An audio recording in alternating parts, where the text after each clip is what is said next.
Hello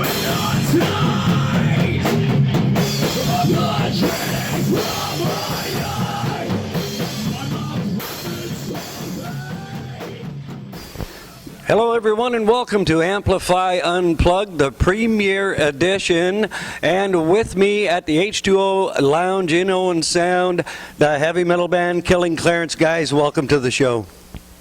What's up? Pleasure to be here. Heavy metal. All right. Great having you here, like I said, guys. All right. I've known you guys for a few years, so I know a bit of your history. Killing Clarence was originally a solo act, as I thought, but Harley, you gave me a little bit of insight into that just prior to going on air. Yeah, we did change the name to Clarence for a little while because we lost our old singer, and I took up the reins for that. And everybody thought that it was a solo project. I didn't want people to think it was a solo project. And we also found this other band that was called Clarence Online, so we had to change the name, so we just called it Killing Clarence. Because once we found out somebody else had our name, we wanted to kill them. In true heavy metal fashion, right, guys? Yeah.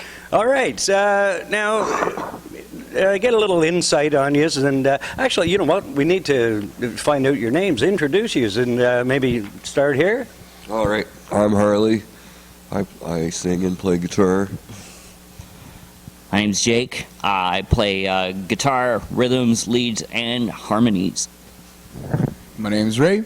I sing. All right, that's great. Thanks very much. Okay, so let's, what bands, or which bands, band or bands, influence your sound? Pantera, Megadeth, Metallica, Iron Maiden, Disturbed, yeah, Lamb of God. Man, that's quite a list. Soul Slave. Guns N' Roses. That's an impressive list, that's for sure, guys. All right, let's see, question number 3. Let's talk about the songwriting process with the band. Who does what? We don't really have a set formula that we follow. We just sort of, if one of us has a groove or something, it's either, it's like, hey, I got this riff, check it out type of thing, and either we build on it back and forth, or one of us goes crazy in one night, just makes a song and, calls a guy in the morning and says, what's that? Look what I did. Yeah. But it's either that or you rip through it and then all of a sudden you got a new song. It's either they like it or they don't like it. We go back to the drawing board.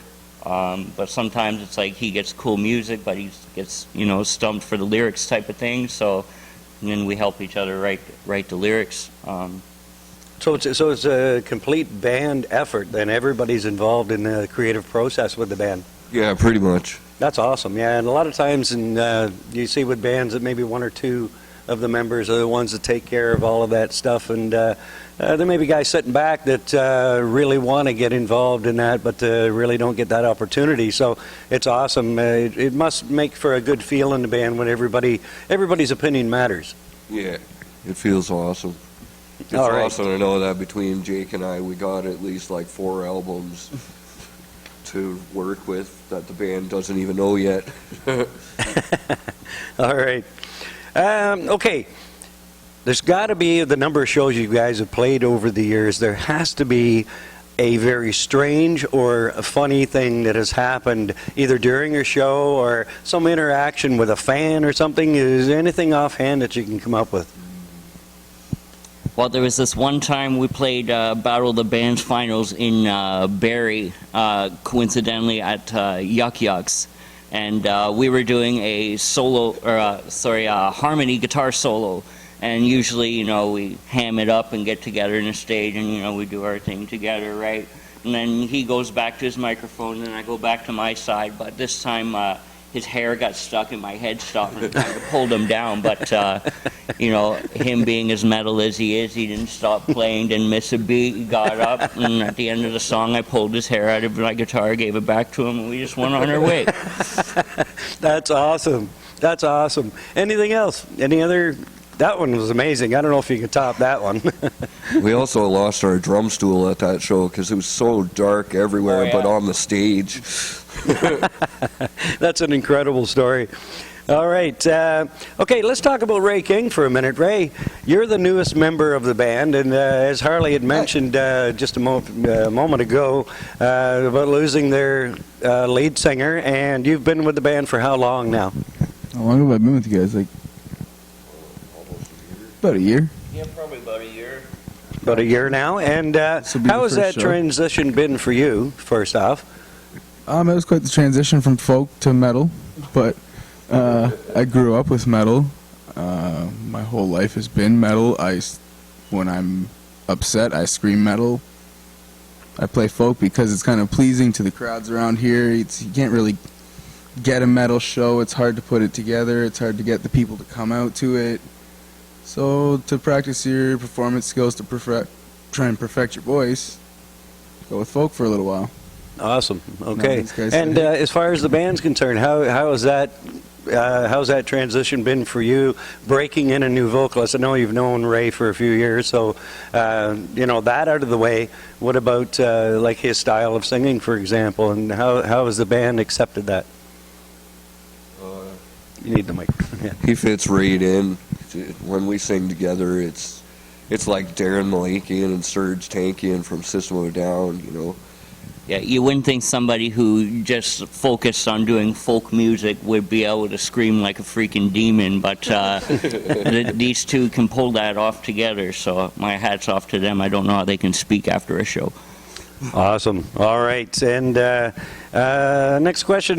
You've all been involved in other bands and you've worked with other musicians. How would you compare this particular edition of Killing Clarence to others? Is it better? Does it have a better feel? I'd say so.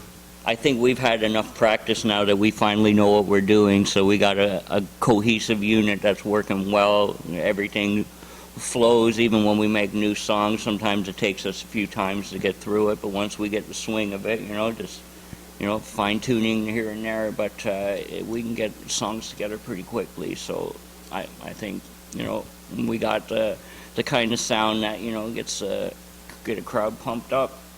And if you're a fan of metal, this is where it's going to be, man. Okay, so there's actually 5 members in the band. 2 could not be here tonight. Go figure, it's the drummer and the bass player that couldn't be here tonight, right? Like, what is it with these guys, right? So maybe if you want to talk, tell us who they are and talk about them a little bit. Well, Jeff's our brother. We grew up playing with him, so we're pretty tight with him. You don't give him any breaks. No, he doesn't get much breaks at all. Well, sometimes He's always tired. we make him play faster just because we can. Is he the youngest? No, he's the oldest. He's the oldest and he Yeah. gets picked on like that. Oh, yeah. Oh, all right. We got to make up for lost time, man. And to Mike's credit, he's actually an amazing bassist, so I wouldn't put him in the same category as, like, I don't know, name one, like Chris Novosek maybe, or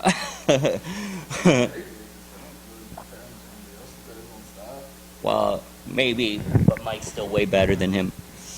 That's awesome. I'm Yeah, terrible and with this I've mic. seen Mike with his, actually the whole group of his together, in one form or another over the years. So, okay, so as you mentioned, there are 3 brothers in the band.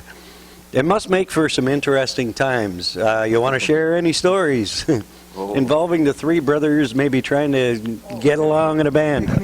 All right. Pick me. Almost every jam is a good one. I'm not going to pick on you guys. It's not that bad. But like really is getting to jam with 3 brothers is a good experience. Getting to see how 3 guys can not face each other, not at all. And they're nodding their heads in unison.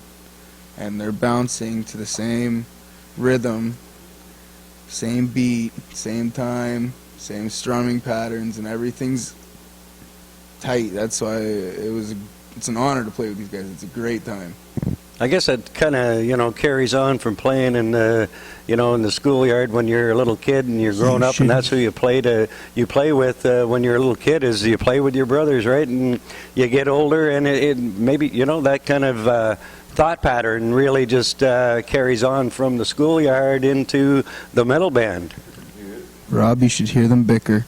Hey, they wouldn't be brothers if they didn't bicker, man.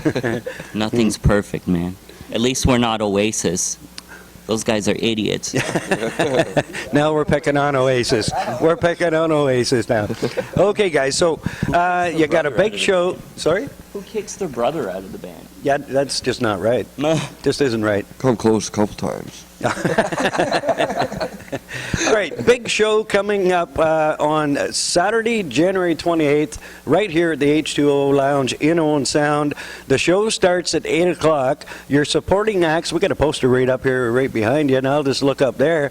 You've got Soul Slave and Slackhead on the bill with you that night. Let's talk a bit about your supporting acts. Soul Slave, let's start with them. Tell us a little bit about them. Soul Slave, they're pretty hard rock. They got like an old school feel to them. They play lots of Metallica and stuff like that. It's Ray's buddy's band. Maybe you would say something. Well, okay, so Jesse Tilson. I think kindergarten is when I met him. Started playing guitar in high school, and I was like, I'm going to learn how to play guitar too. I couldn't do it. My fingers didn't do it at that time, and I kind of looked up to this guy growing up as he played guitar, and he kind of excelled. And we jammed together when I started to play guitar, and he always taught me and was never acted above, never tried to look down on anybody. Just, hey, let's jam. Try this, try that, try something new. And now we're in a place like this, and he has his band. Let's go. Let's play together. We've been doing this our whole lives, so And why that's not continue on. And that's the way it should work, isn't it? In the music community here in Owen Sound, and it's, with Amplifi Entertainment, my wife and I and my daughter, promoting shows over the years, and we learned a lot over the years of promoting shows, the way it should be done, and exactly what you said. That kind of friendship that starts way back when carries on into your music careers, and you don't forget that that's still your friend. He's got a band, he's coming with us, right? Plus, you can trust them to, to put everything they have into it, and you can rely on them to put on a good show and have fun with it. Fantastic. All right, and Slackhead. I don't Local know boys, or I don't know much about that. That's his buddy's band too. So another guys from Owen Sound, Corbin Cook, Alex Whitaker, and I forget their bassist's name, but great band. Like, Corbin's one of the most amazing drummers I've seen on screen or off screen. So I can't compare him to anybody. He's an amazing drummer. That's and amazing. I really, really want people to come out and see what this guy can do. Like, he playing Tool flawlessly, no problem.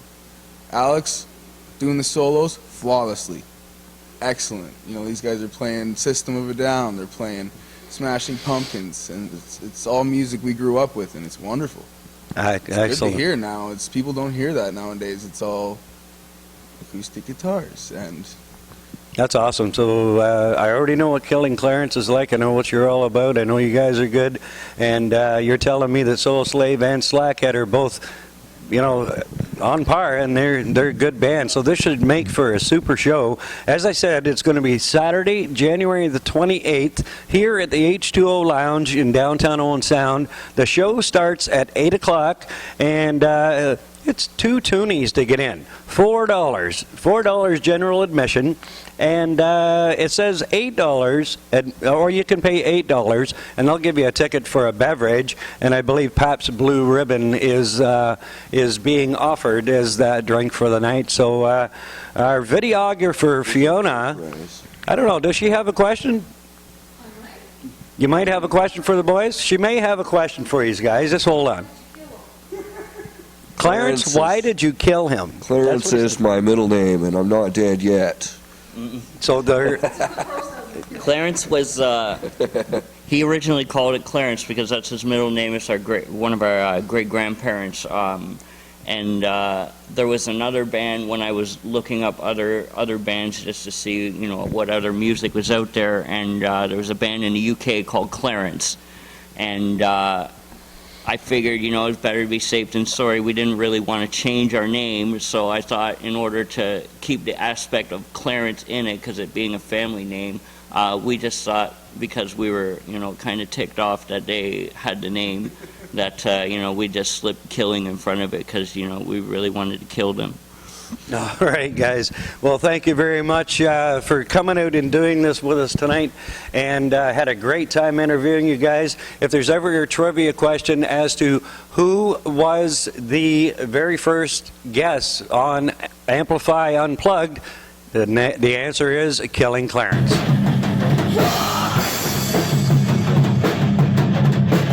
Metalheads.